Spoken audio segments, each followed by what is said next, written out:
आप सभी भाई-बहनों का आध्यात्मिक ऑक्सीजन की लघु ज्ञान संदेश कक्षा में एक बार फिर स्वागत है। कल हमने चर्चा रखी थी सत्वगुण के प्रति कि सत्संग करने के बावजूद भी वो निरंतर कमजोर होता जाता है। आज हम चर्चा करने जा रहे हैं रजोगुण के ऊपर। देखिए, रजोगुण का अभिप्राय संसारी गतिविधियों से है। शास्त्रों में तो रजोगुण को स्त्री पुरुष के आपसी आकर्षण से भी जोड़ा गया है। संसार को पाने की, भोगने की जितनी भी आपकी हमारी इच्छाएँ हैं, वो सब रजोगुण के कारण ही है। रजोगुण जब-जब आप रस बुद्धि द्वारा भोगते हो, तो आपका हमारा जो रजोगुण ही मजबूत नहीं होता, वो सत्वगुण भी कमज़ोर करता है। और रजोगुण यदि आप कम भी भोगते हो तन के स्तर पर, लेकिन मन के स्तर पर मानसिक चिंतन उन राशि स्थितियों का ही भोगों के बारे में ही बना रहता है, क्योंकि आज 24/7 विषम भोगों की आसक्ति की स्थितियां घर घर में अपना मौजूदगी दिखा रही है। देखिए, भोग आप चौबीसों घंटे तो करते नहीं, लेकिन चिंतन बना रहता है। ये सभी स्थितियां रजोगुण में मजबूती लाती हैं।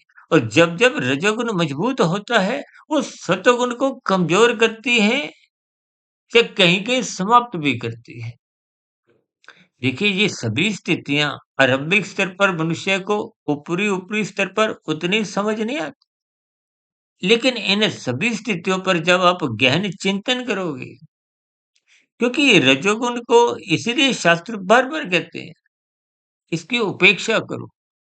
उपेक्षा का अभिप्राय इतना ही है कि इसको केवल एक परिवार की कहो, एक तन के स्तर पर जैसे-जैसे कुछ आवश्यकताएँ हैं, यानी इनको एक मर्यादा में रखो।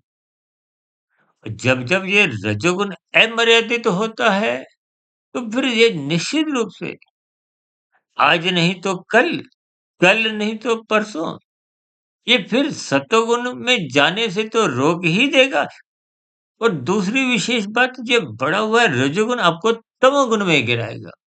तमोगुण में गिराने का अभिप्राय, ये कानून का उल्लंघन भी करवाएगा, शास्त्र विरुद्ध पाप कर्म भी करने को बाध्य कर देता है। इसलिए भगवान श्री कृष्ण जी ने ये 3 गुणों की स्थितियों को बहुत ही गंभीरतापूर्वक एक रसमय स्थितियों से जुड़ते हुए इन 3 गुणों के ज्ञान विज्ञान को ही गुणतम ज्ञान कहा है।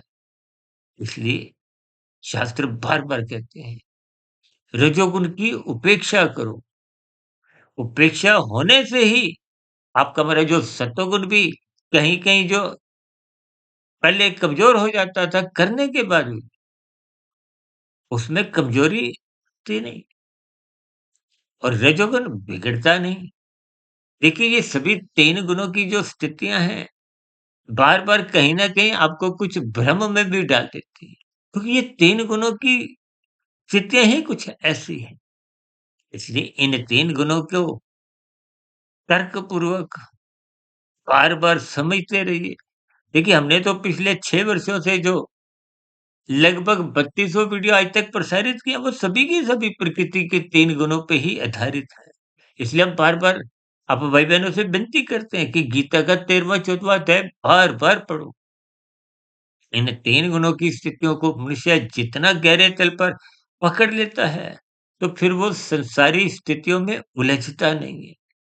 और परमात्मा से जुड़ने की जहाँ-जहाँ संभावनाएँ होती हैं, उन संभावनाओं को वो एक अवसर के रूप में अपने जीवन में अपनाता जाता है। इन सभी दार्शनिक स्थितियों पर आप भी चिंतन करें और गुणों के रहस्यमय स्थितियों को आप ज्ञानपूर्वक समझते जाएँ, ताकि आपका हमारा तमोगुण की जो एक निंदक स्थितियाँ उनसे हम बचें, रजोगुण अमर्यादित ना हो और सतोगुण की स्थितियाँ बार-बार आपके हमारे जीवन में निरंतर बनी रहें, ताकि आपका हमारा मिला हुआ जीवन सफल हो, सार्थक हो।